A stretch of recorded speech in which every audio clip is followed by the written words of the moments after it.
Could you talk a little bit more about what that entailed and what all the jobs you held throughout your military career entailed?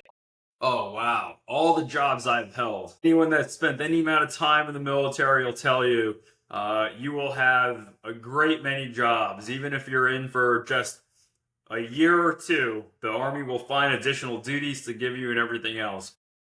In my primary roles, after I graduated from United States Military Academy at West Point, I went to flight school.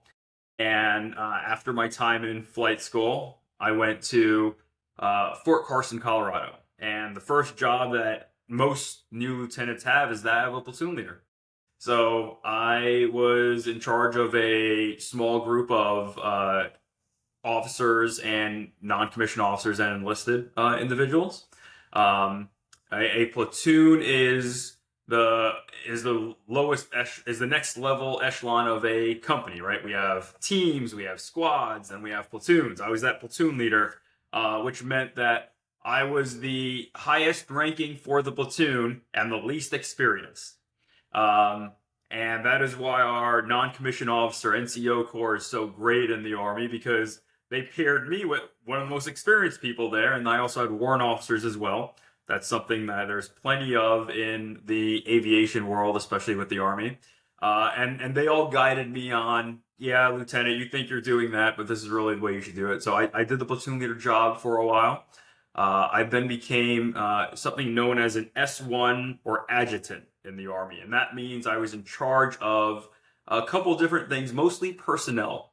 So it was a staff assignment that gave me great exposure to our command team and really increased my learning quite a bit.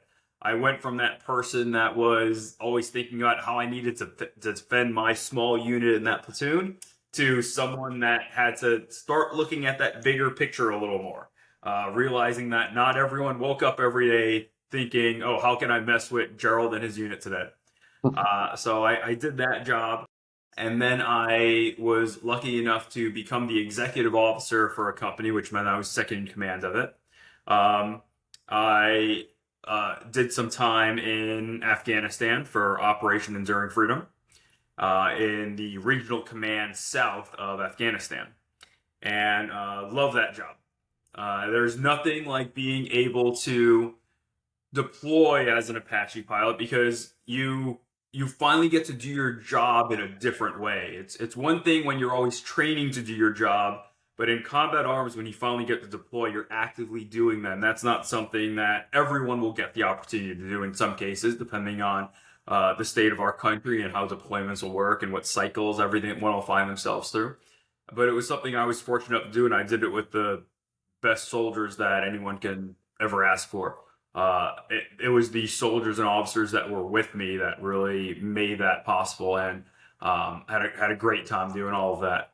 I also then was selected to go to. We always have continuing education, so if anyone's interested in the military and you don't like school, well, tough luck. You're going to keep going back to school as much as they can.